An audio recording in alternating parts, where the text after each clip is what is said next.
All right, everybody, welcome to this edition of the Dose Leprechauns. Today's a special day.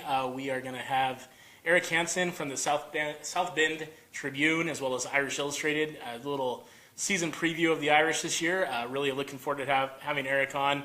He's one of my probably my go-to guy for any Notre Dame information. He always seems to break the info before most other sites do. Super excited to have Eric on. We will have some audience participation, so at the end of the interview, if you have some questions for Eric or anything else, I'm sorry, not for Eric, but for us, anything you want to discuss about what Eric talked about, we'll have an opportunity for you guys to do that. Let me get back set up here real quick, and we'll get Eric on the line. So again, if you have questions, leave them in the comments section here on the Facebook Live post, and we'll do our best to get to some of those as we go through here. Brian Buck, yeah, you're my second go-to guy. You're my go-to guy for wrestling stuff. You usually break that. So, and no spoilers tonight. We'll be watching that later. So, without fail, we're going to get Eric Hansen online. And for those of you that don't know, unfortunately, Leprechaun Nate has basketball practice, so he won't be able to participate in the phone interview today.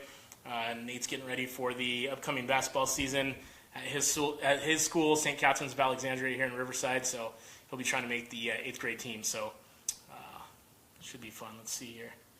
Get Eric on the phone.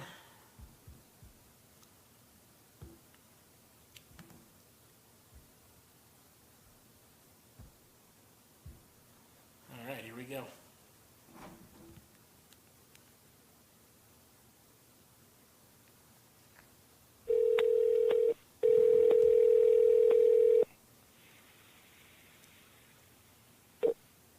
Hello. Hey, good evening, Eric. This is Jason Hendricks of the Dose Leprechauns. How are you today?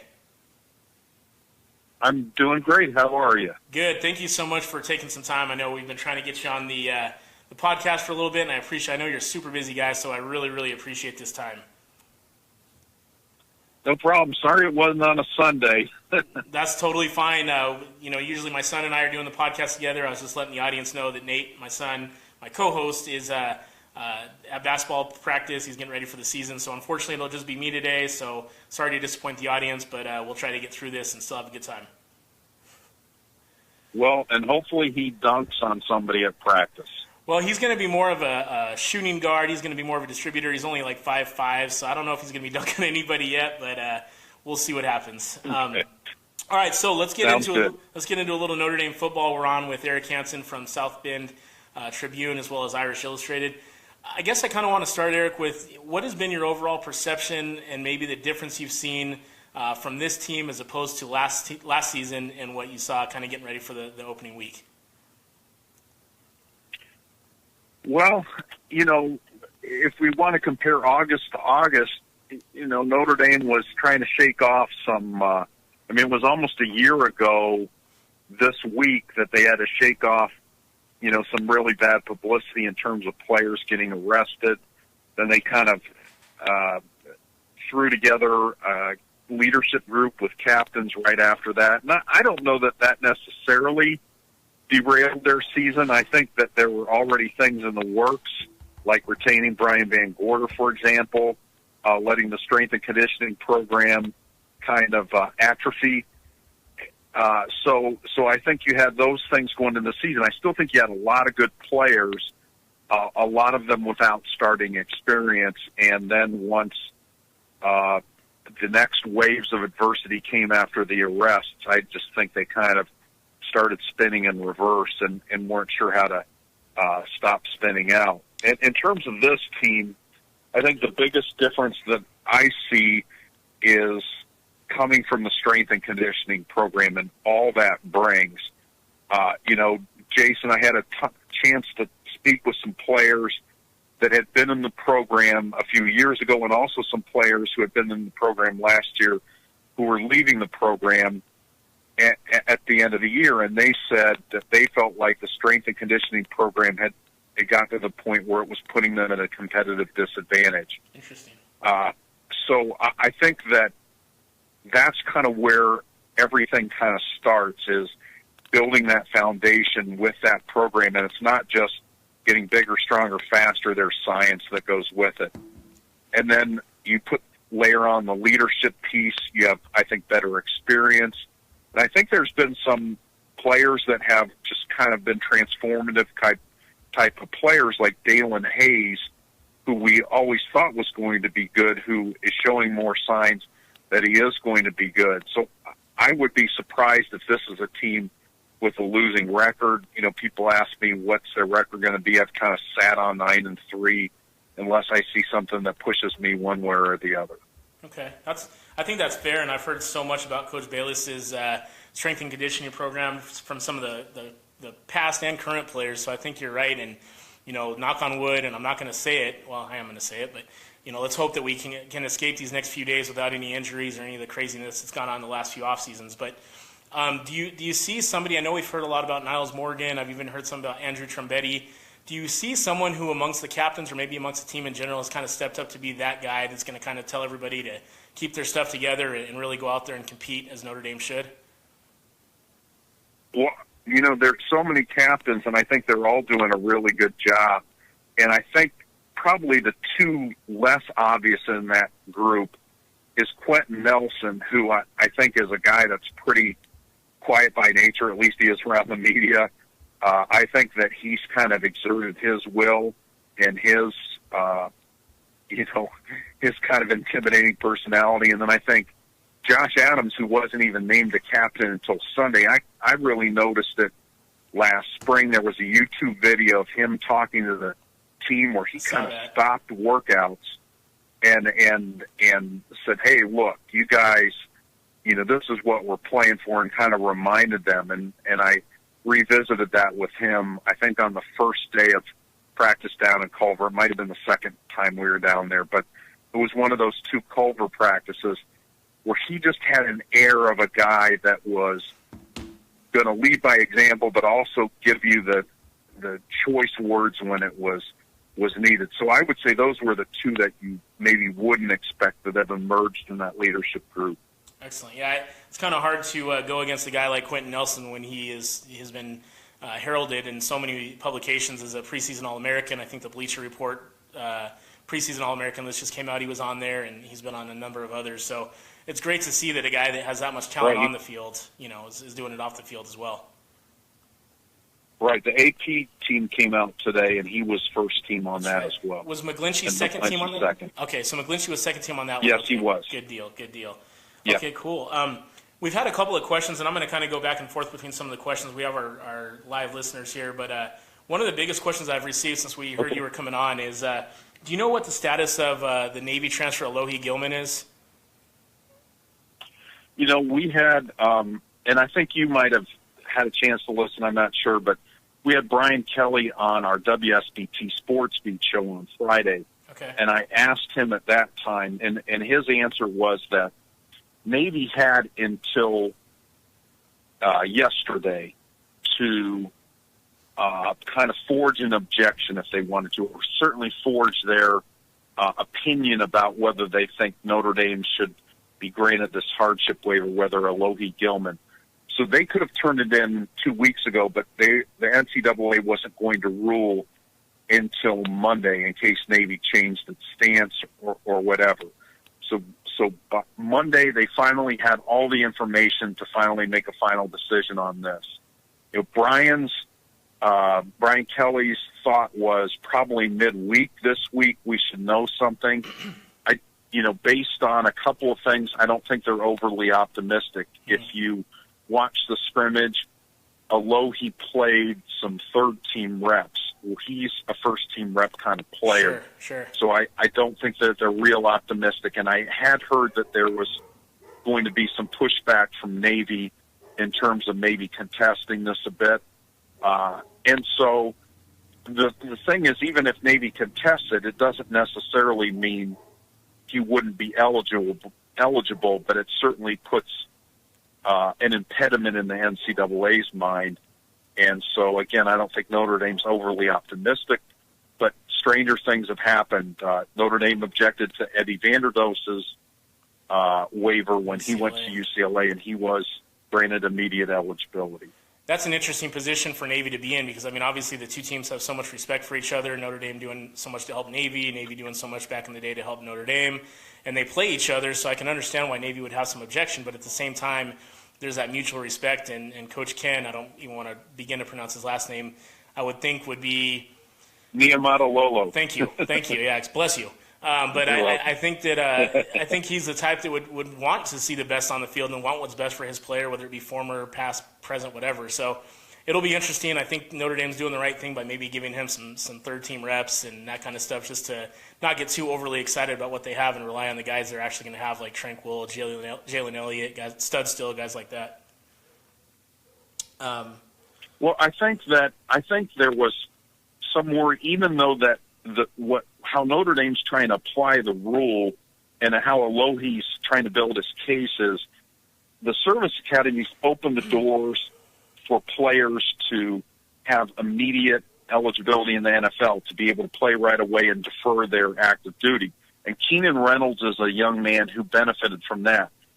Just slightly less than a year later, they did an about face on it. Well, Alohi was in the recruiting class for Navy, Army, and Air Force. Those would have been the only class of kids that were affected by this. So this is it is a unique situation. However, I think what Navy's worried about perhaps is that even kids that never had that opportunity will still try to build their case off of Alohi's if they decide they want to transfer before the end of their sophomore year, that they will try to use this as precedent.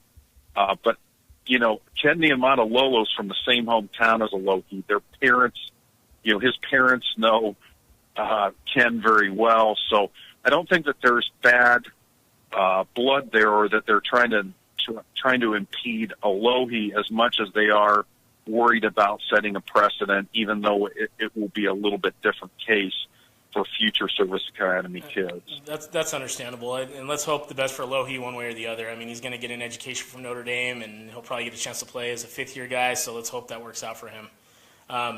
Another question that came in that I thought was pretty interesting from Justin Knox, one of our listeners. He said, is Tommy Kramer a huge concern, or is Dalen Hayes really that good in terms of, it looked like in the scrimmage there was a lot of, it looked like the D-line was playing out of their minds and looked like the O-line was on some roller skates in some cases. So is it a case of, hey, the O-line's struggling a little bit, or is it a case of we're not showing everything off, or is the D-line really just that good?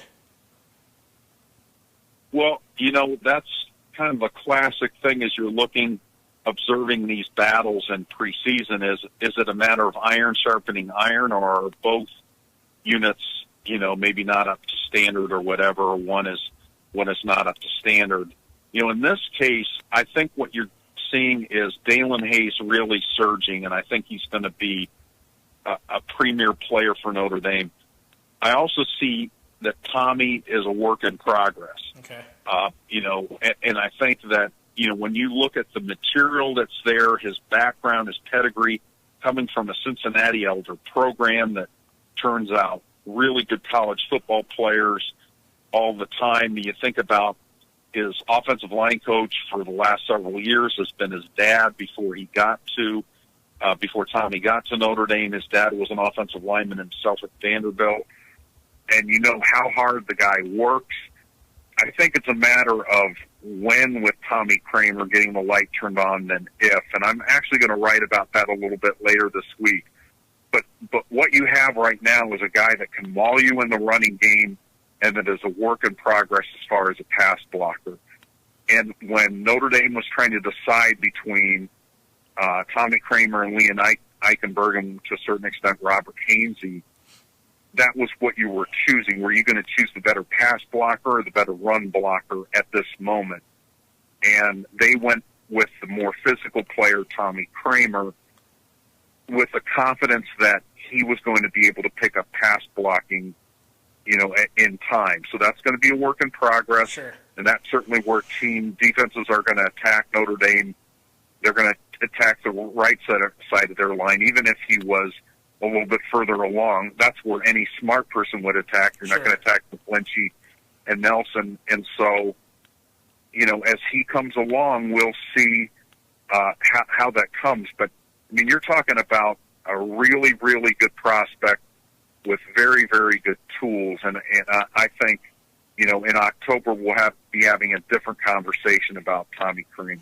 Well, one thing I really like about what you just said right there, and I'm sure Notre Dame faithful will really like, is that they went with a more physical offensive lineman, offensive tackle that's going to allow them to run the ball a little bit more effectively. So I'm sure everybody likes hearing that. Hopefully that's a sign of good things to come. And, when you have a guy like Brandon Wimbush who can get out of the pocket and run around and has the wheels that he has, I think that gives you that extra added weapon that you don't have to worry about so much on that somebody getting through Tommy Kramer, because he can take off and go if he needs to. So I think I applaud the staff if that's why they're doing what they're doing. I think that's a great move.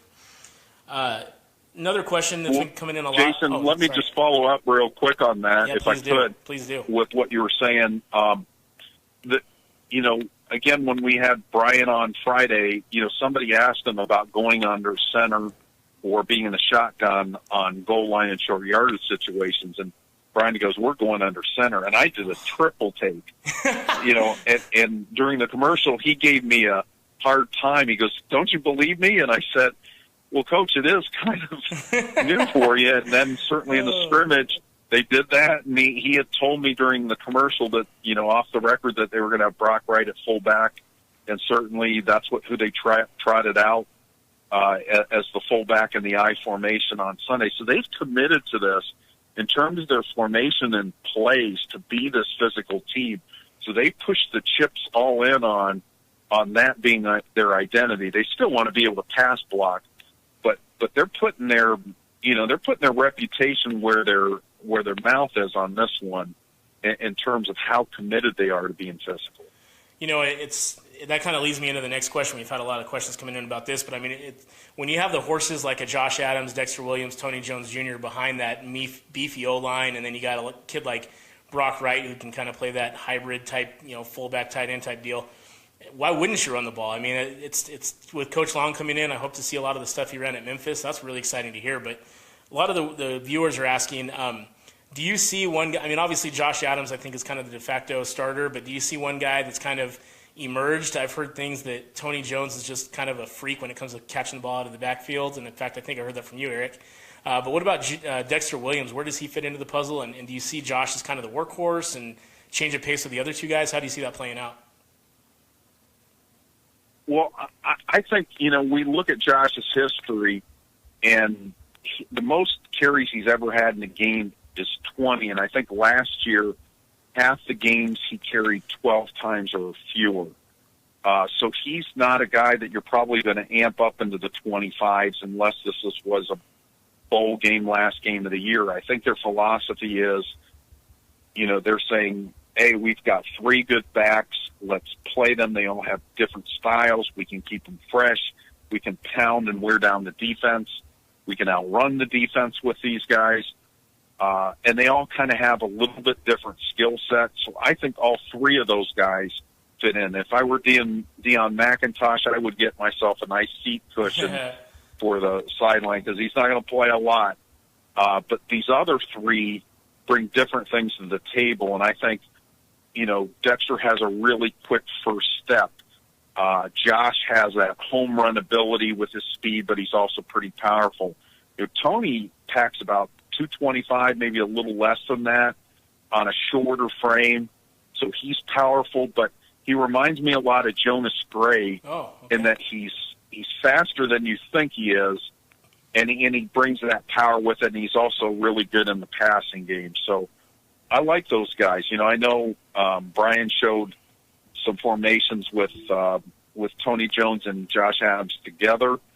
I'm not sure how much of that is, to get people practicing against it and thinking about it, or if that's going to be a tweak or a staple for them. But it certainly was interesting seeing it, and I'm sure, the way Notre Dame fans love the run, they were probably pretty excited about that. Sure. Yeah, definitely. I think it's going to be something we'll really look forward to in terms of the running backs. One of the questions we're also getting a lot of, and I'm sure you've heard this all camp long and probably the last couple of weeks here, what's the deal with Kevin Stepherson? Is he, is he just not having a good camp? Is he just not being featured as some of the other guys? What do you know, and what's going on with Stepherson? We've asked about him some this fall. I had a chance to ask Brian about him last June when we were finishing up the magazine, the day that I got to spend the whole work day with him. And at that point, he was talking about, he felt like Kevin had a lot of talent, but Kevin needed to do the things that they've kind of outlined in terms of the traits, the grit and the attention to detail and things of that nature. And I think that the fact that Kevin's still on the roster shows that he wants to get to that point. But until he does, until he has the same work ethic and is able to do the things that the coaching staff is asking of him, he's an afterthought. There's just too many other receivers there. Jason, if you ask me, is he one of their top 5 receivers from a talent standpoint? Absolutely. But right now, they've shifted Deion McIntosh over to running back, so I guess they have 11. I would say he's 10 or 11 on that list. Wow. Based on what the coaching staff is asking of him. And the thing is now these other guys have gotten meaningful reps, and it's going to be hard to jump into that top 7. He certainly has the talent to do it. I wouldn't give up on him. But, right now it's just not happening for him. And we saw very little, if any, of him in the scrimmage. Certainly I don't remember him catching a pass. Man, that's really surprising and a little disappointing, to be honest. I really liked what I saw from him last year, and I'm hoping that Steph can kind of turn it around and do what they need him to do and get on the field. I mean, it's going to be, I think with Freddie Canteen and Cam, I can't remember his last name now, the kid from Arizona State. Smith, thank you. Cam Smith coming Cameron over. Smith. So Cameron Smith, Freddie Canteen, you got Chase Claypool, Equinemius St. Brown, all these guys. It's going to be tough to crack that wide receiver core anyway. So I hope the kid can get things straight and maybe get some action at the slot or something. I just would like to see him back on the field. Let's see. Another one, I got a couple mentions here on Twitter from some of your colleagues, including Pete Sampson, from Irish Illustrated. And he wanted me to ask you how it felt to be featured on the video board on Sunday.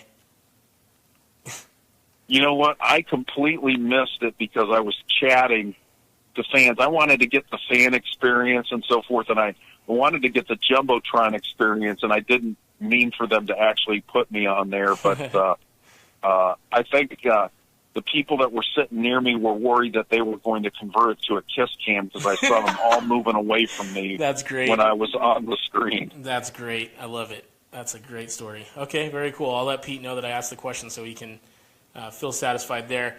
Tom Trent, one of our listeners, wants to know, does the team have a power set this year instead of trying to throw out of the spread? And I think you kind of already answered this, but he hates seeing fades at the goal line, and I would definitely second that. So have you seen a lot of that power set with Brock Wright in there at the fullback, or is that kind of an anomaly that we just happen to see at the scrimmage? Well, we saw it in the scrimmage, and Brian said that he's going to do it. And again, he chided me for showing a face of disbelief at him, so I guess I better believe him. I think they're committed to it. I think what they want to be able to do is do both. I think their preference probably is going under center, but I think there's certain teams where it maybe makes sense to spread them out and attack them that way. And I think really that's kind of their whole approach to the offense, to the Chip Long tweaks, to the Chip Long collaboration with Brian Kelly, is that they want to be able to play both ways, because still, as a defensive coordinator, the hardest thing is to get your guys to play in space. So you don't want to abandon that. But if you can do both, you can catch people with the wrong personnel on the field. If you've got the right personnel to do both, you could have Brock Wright in as a tight end and be in a 2 tight end set and line him up as a fullback. You could line Josh Adams and Tony Jones together and not have to swap out personnel so the defense gets a chance to do that. So again, they want to be able to hit you in the mouth, but they still want to be able to spread you out. And I don't think last year's team was able to hit you in the mouth, not consistently. Yeah, that's another great point. I think that it's going to be great to see some of that kind of football back in South Bend like we saw in the Lou Holtz days. So I'm sure everybody's clamoring for that, as you probably hear over and over and over again. Question I have is, do you really think, I know in the offseason Coach Kelly said that Chip Long was brought in to call plays, so he's going to call plays. Do you get the feeling that that's actually going to happen? Do you think he's going to totally turn the reins over to Coach Long, or is he going to still have some say-so in the game day calling of the plays on the offense? Well, Did you ever take driver's ed Oh, yeah. when you were 16? Okay. Remember how the teacher had an extra brake pedal over on the other side? Perfect That's analogy. what I see Brian where you're Kelly's going. going to have. That's a perfect analogy. Yeah, man. I like it. He's got that brake pedal. So he's also going to make decisions about whether to go for 2 and whether to go for it on 4th down. So he certainly has the veto calls. I think that he wants to let Chip call the plays. And we know that Charlie also went down this road with Mike Haywood, and it lasted about 2/3 of the season, and then Charlie took it back. Right. That's kind of one of those things that I can't answer. I know Brian's every intention is to lay off that brake as much as he can, but if things aren't going well, is he not only going to hit the brake, is he going to grab the steering wheel too? He claims that he's not going to do that. I think we all kind of have to see a season of that before we're convinced that that's what's going to happen. But that's certainly his intention. So you mentioned something there a little bit ago that I kind of want to ask you this last question about the team, and then we have a couple of personal questions for you. But every player that calls in, whether it's somebody that played for Coach Kelly this last year, a couple years ago, removed, had Isaac Rochelle on, Avery Sebastian, some guys like that, Josh Anderson. I've asked them all the same question. I happen to be a Coach Kelly supporter. I happen to think that Coach Kelly's going to get things turned around. I get a lot of crap for that, and that's okay. I'm sure you, as a guy that's embedded in the program, gets this kind of stuff all the time. But what's it really like in terms of the program right now, being with Coach Kelly? Do you think he is the guy, and do you think he's somebody that has us on the right track? And what do you say to fans when you constantly get these questions about, fire Coach Kelly because we've had a bad season or whatnot? I mean, what's your message to fans? Because I really would like to hear from a Notre Dame expert on that. Okay, well, let's get one on the phone. No, I'll answer that. I've been on the other side of this argument in the past. When it was time for Bob Davie to go, I was writing that with both hands and both feet at that time. Tyrone Willingham, loved the guy. I wish he lived next door to me. He's such a wonderful person, and yet that program wasn't going to get any better with him at the helm and the dynamic that was going on there. And even with Charlie, I just felt like Charlie was going to be able to produce really good offenses, and he was never really going to get it defensively. So I also felt like when it was Charlie's time, I wasn't saying, this is a big mistake. With Brian Kelly, I've been on the other side of that, and you hit a lot more resistance with that. It's a much more difficult stance to take. But I felt like, given Brian Kelly's entire body of work over his career and the skill set that he brings, that he has knowledge of both sides of the ball, I just felt like he deserved this year to show and invest in him to show whether or not he really was the guy. And I believe that he's going to be. After spending that day with him, where, again, he didn't have anything prepared for me. We just kind of winged it and went through things. I was really impressed when I got to peek behind the curtain what things look like, and I walked away thinking I wouldn't bet against him. And certainly Notre Dame is invested in him. Yes. And bringing those coordinators in with 3-year contracts and Mike Elko, who could have gone to Florida or Oregon or stayed at Wake Forest and played for a big job in 2018, the fact that they were able to invest in an elite defensive coordinator like that, I think shows that, certainly the Notre Dame administration wants this to work. They're not ambivalent about this. They've invested in Brian Kelly. And so I think he's going to do it. I think that, the biggest hurdle he has is not dealing with reality. It's dealing with perception, Amen. Jason. Amen. We see so many times where there's a part of a quote that gets snipped out and it becomes the anthem of the day with Brian Kelly, and there's just it's difficult to reel that in. I think if he starts winning, we will see less of those kind of stories and Sure. those kind of headlines and that kind of distortion. Winning cures all, that's for sure, especially in college football nowadays. So I really appreciate that take.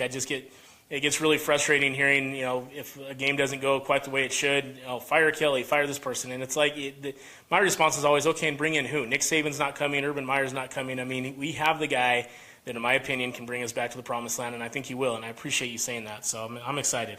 Last question, and this is more related to your personal area here, is Bradley Bisich, one of our viewers, wanted to know if you plan to write any more books to share your Notre Dame experiences. I don't have anything in the hopper right now. I did that earlier in my career, and it's difficult to do that. I actually have an offer to do one, but it's not a Notre Dame football book. It's a different kind of book, and I've kind of pushed that off of my plate. When I took the radio job with WSBT, it really consumes the time that you would have, what little time you have to do a book. I think at some point, if there was something that was really compelling down the Notre Dame football path, I would do that.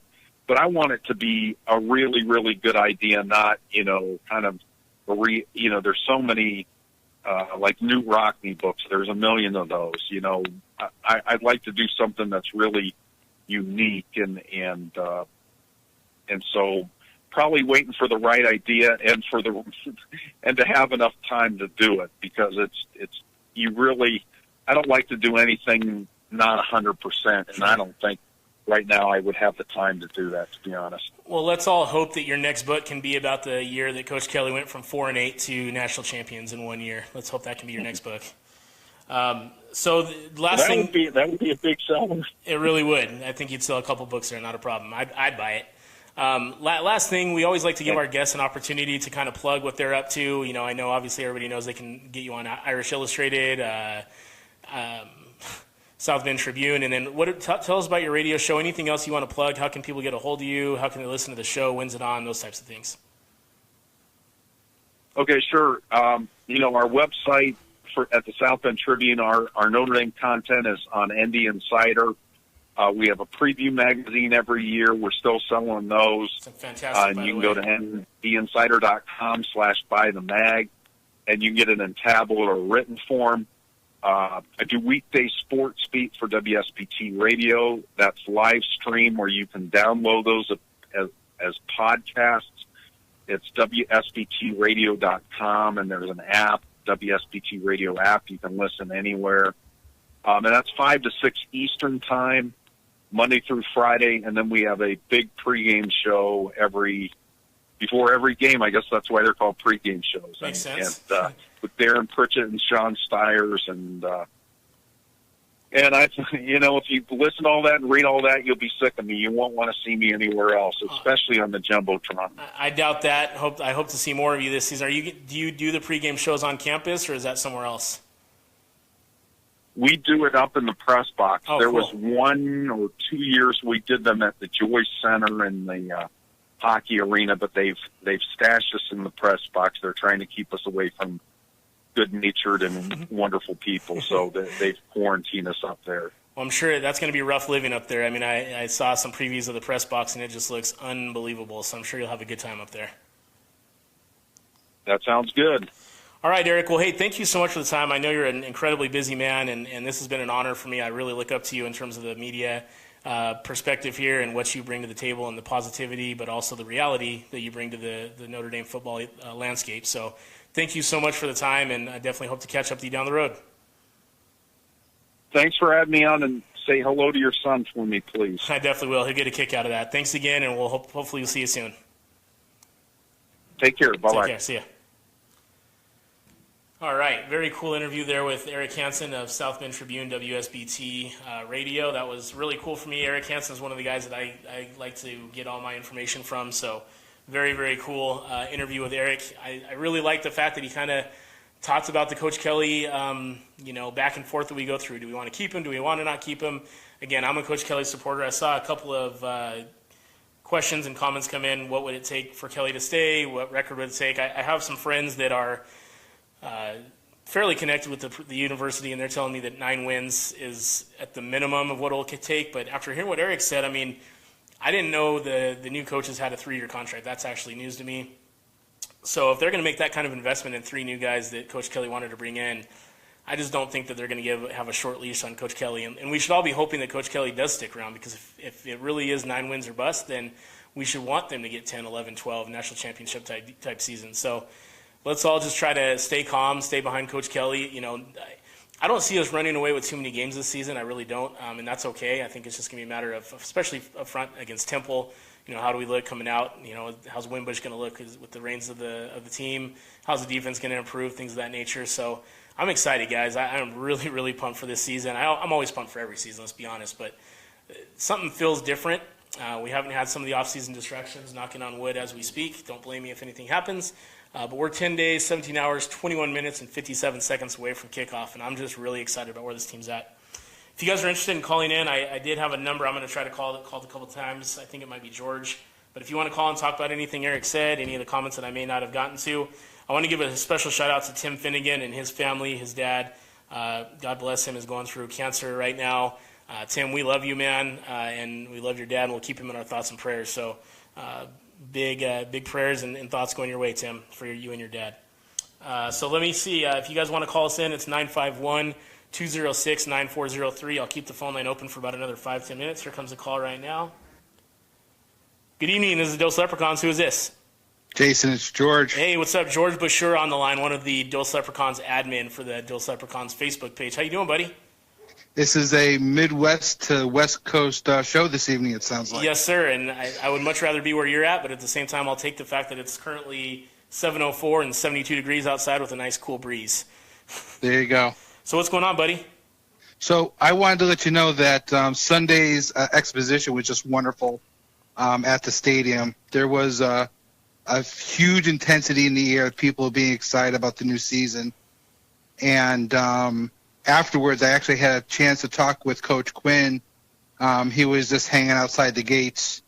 And they're really driving mental toughness this year. They're, especially in the motto, it's the details matter. And that's kind of what they were lacking last year in the execution of those close games, you know, especially in the later quarters. Special teams, yeah. Yeah. Well, that's and good. Go ahead. No, go ahead. I'm sorry.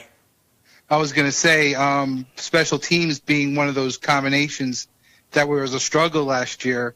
Tyler Newsome had a 50-yard punt that was down at the 1-yard line, which was just monster compared to a couple kicks that he had earlier in the game.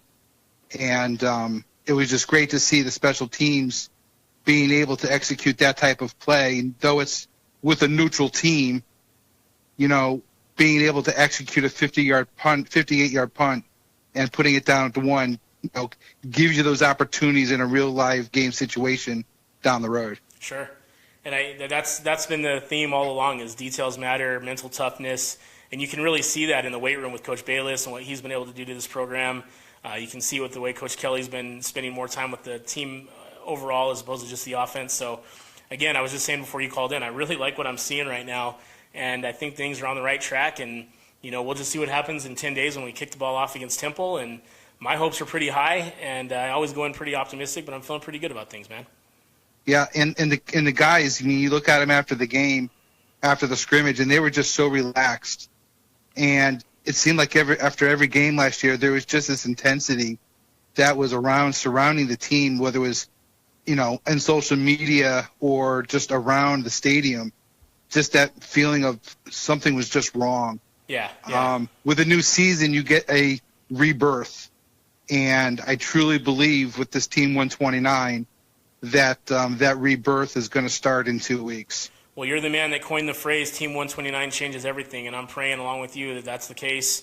Also, Craig Nelson, Quentin's dad, coined the term Team 12, which is hopefully this is the 12th national championship team, and that's what they're all shooting for. So we'll see, man. Excellent. Good times ahead. I'm excited, and I'm excited to hang out with you again, and Gary and Tim and Brian, all these guys. It's going to be a really good time seeing the Notre Dame family out there, and see you in about 8 days, brother. Absolutely, brother. You take it easy and go Irish. Go Irish. Take care.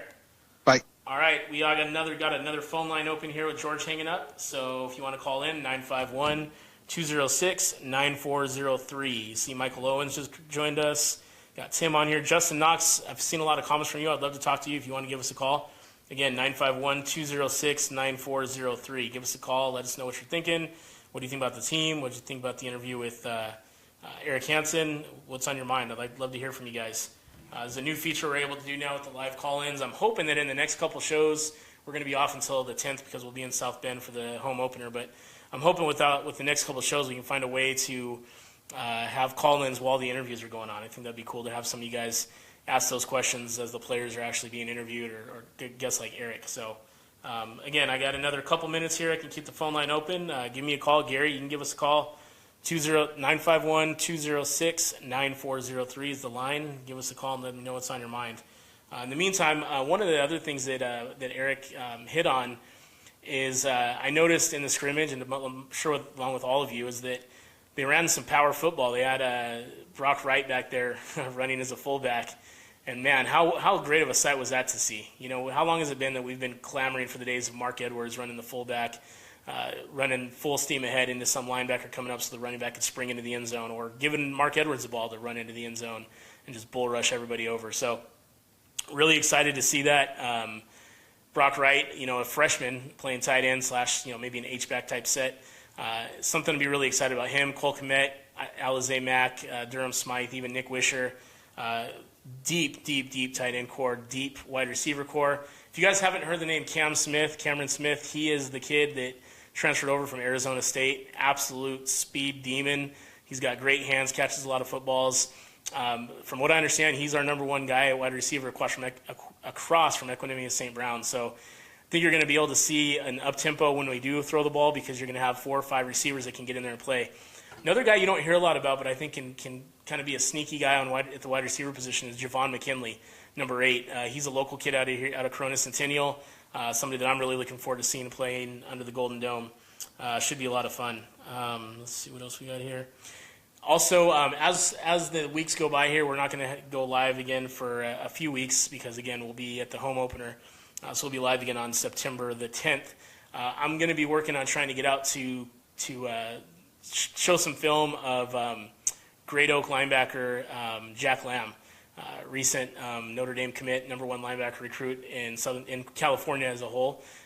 Recently committed to Notre Dame, looking to go try to watch him play a little bit at the high school Friday Night Lights. He plays about 35 minutes north of here in Temecula, so we're excited to go see him play. We'll be trying to get some cool features like that. I'm going to go ahead and sign off here in a minute. Just want to remind everybody, please go to our page, Dose Leprechauns, like the page, share it. Please share this interview. We would really like to have everybody in Notre Dame Nation hear what Eric had to say about the team and what's going on moving forward. Again, another congratulations to Debbie Baldry. She was the winner of the Dose Leprechauns prize pack from this past episode. She'll get a shirt, sticker, and hat in the next couple weeks here. If you share the page, share the interviews, share the articles that our guys write, you'll have a chance to win that prize pack as well. We do have some original content coming out from Jason Pruitt and James Katera. Big thanks to those guys. Thanks to Jacob Singleton for the video content, Jason Lynch for being such a big supporter on the Dose Leprechauns team, and of course Brian Buck for all his edits and just overall being a big help of the program and everything else. So with that, I'm going to go ahead and sign off. Got to go pick up Nate from basketball practice. He's trying to make the 8th grade team at St. Catherine's. God bless everybody. Hope you guys are all having a great week. Tomorrow's hump day. Let's try to grind through it. Stay safe. Enjoy your Labor Day weekend since we won't see you guys before. And more importantly, enjoy Notre Dame football on September 2nd against Temple. 3:30 kickoff time for East Coast, 12:30 for you guys out here on the West Coast. It's going to be fun. Can't wait. One more thing. Michael Owens, who you got in the fight this weekend? Are you serious? That's a given, bro. It's Conor McGregor. All you haters can say all you want. Floyd is clearly the best boxer of all time, but he's never faced anybody like Conor. I think Conor has been working on some stuff that he doesn't want anybody to see.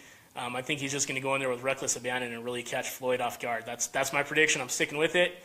If not, if it doesn't go that way, I'll be proven wrong, but I'm going with the Irishman, the Fighting Irishman, Conor McGregor, straight out of Ireland. I know Derek's going to love that comment. So anyways, everybody have a great night. God bless. Go Irish, and we'll see you guys next time.